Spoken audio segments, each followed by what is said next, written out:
Tuckerville, great place, let's put it there.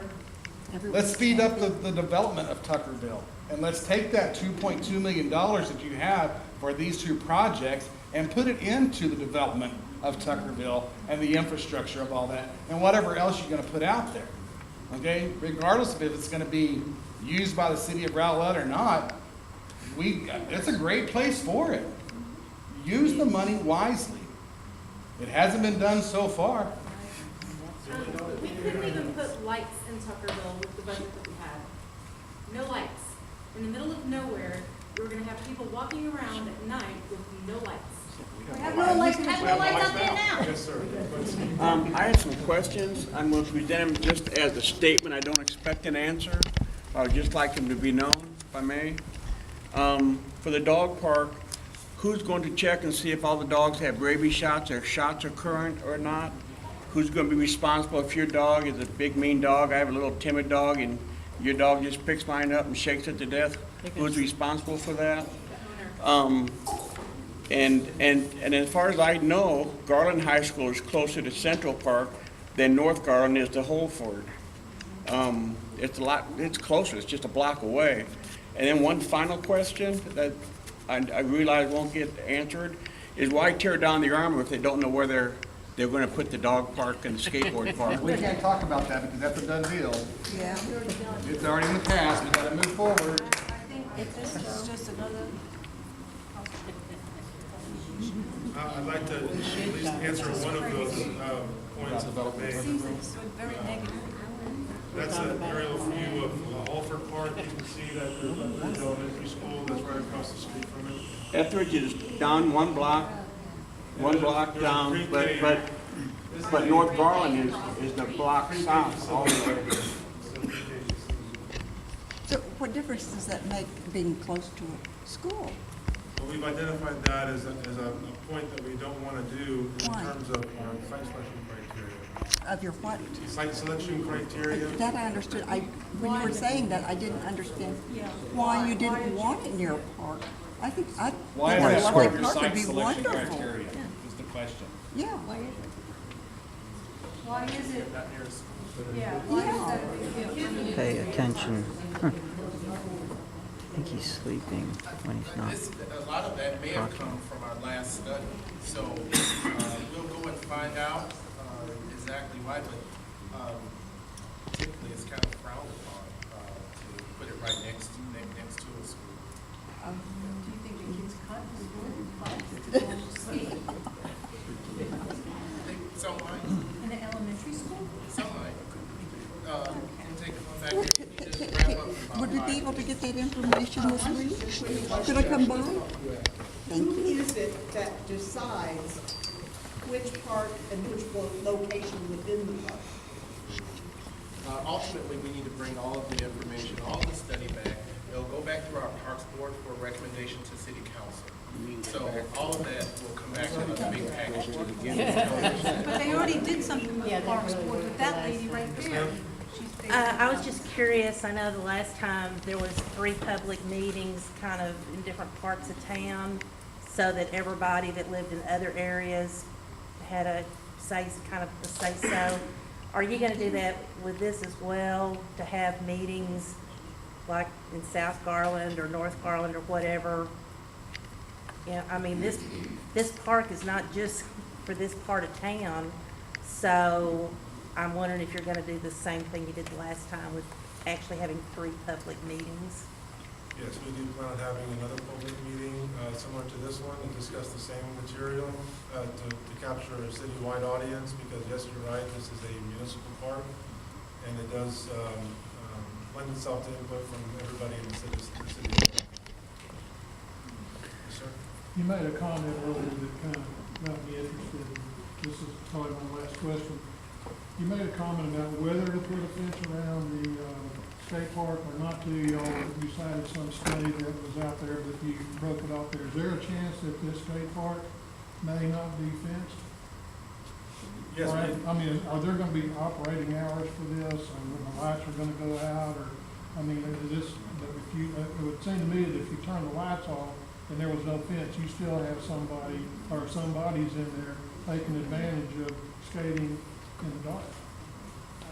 Yes, we're looking at that, and those are details that we're having to sort out with the design. We haven't decided whether or not we're gonna have a fence or not have a fence, and we're still looking at the operating hours. So all those are discussions that we'll be having with the police department and with park staff internally. So we'll be coming back to further public meetings and discussing all those details as they come up. Yes, sir. What would have to happen from the citizens to get you guys to stop developing this idea at Central Park?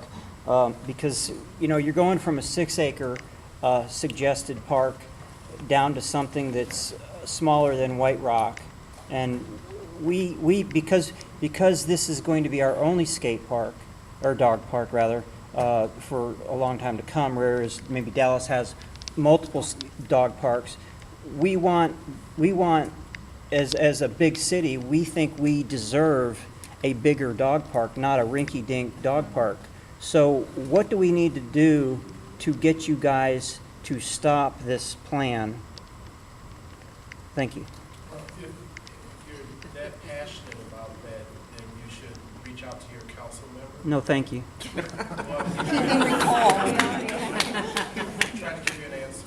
Sorry. Okay. I'm sorry. So if you're that passionate about that, then you should reach out to your council member. They're taking notes, and so items like this goes back up to my boss, the city manager, whose boss is, of course, the body of council.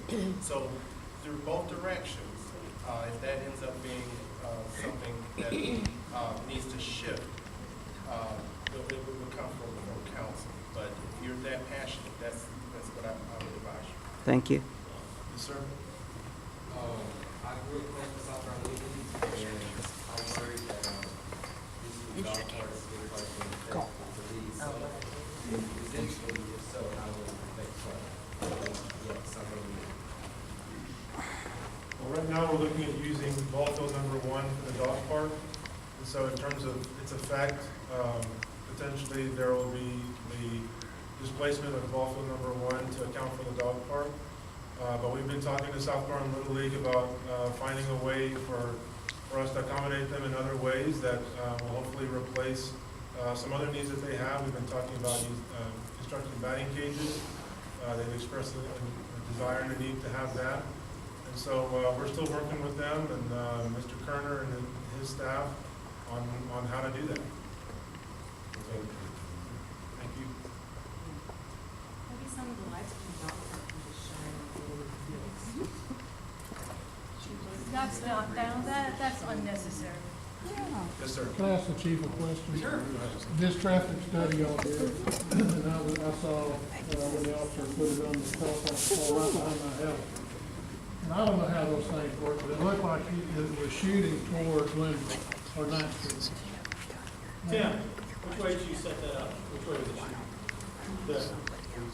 Facing the limit. Okay. Well, let me tell you where most of the hot rodding comes from is when these kids who are parked over here in the park are out here, as opposed to parking at Roland High School. When they let out of school, I'm telling you, by the time they get behind my house, they're doing 70 and 80 miles an hour. Just stop this. I'd like to see a study where you shoot back toward down here. Did you hear that? Which way do you want to go? Shoot back toward, the Carlin Road, back toward the west. He was an expert at putting school. There's And black we've rubber on the identified road. this as an average, but that doesn't mean it doesn't need to be addressed. I'm not telling you every kid getting out of school is so happy that they're gonna do 70 or 80 miles an hour here, but. What I'm saying though is, we are going to put enforcement out here. We're not doing it this week because the kids are out of school and because we put our resources towards DWI enforcement and some other things. But when school's back in, we've already got it on the calendar. Our water job's gonna be out here to do some of that enforcement. And then after that enforcement, what we'd like to do is get a reading, put some enforcement in place, and then get another reading, and then a few months more, get another reading. So enforcement is next. It'll be coming first of the year, and then we'll do another study. All right, just be a time for one more question, and we can talk to you afterwards. No more questions? Oh, my gosh. Okay, lighting, I can, let's just say we can't afford lighting at Tuckerville at the beginning. What's to say we can't do lighting in year 2, 3, 4, whatever? Let's take it baby steps. I mean, let's not try to, again, back to what I said earlier, let's not try to do it here just because we can cram what we wanted 6 acres into 2. As a stakeholder, I would be willing to wait for a year or 2 or whatever until we got lighting, because nothing is better, something is better than what we have talked about tonight. Well, we don't want to design an unsafe place, and so a place without lighting would be an unsafe place for people to come. That's not what he's talking about. It's not what he's talking about. Well, I'm sorry. Is that not what you're talking about? Well, I would say, like somebody said, only use it during daylight hours. That would be fine with me if we could get it where we really want it. And by the time they get the, That's a good During the point. wintertime, Get the the sun lights sets to be- roughly around 5:30. And so to her point, the people who are getting off work in the wintertime would not be able to use that facility. I hear you. Good point, thank you. Okay, no further questions. We'll be available afterwards to speak to you on a one-to-one basis if you like. But thank you all for attending the meeting tonight, and we Thank you appreciate all for of your input. thank you for your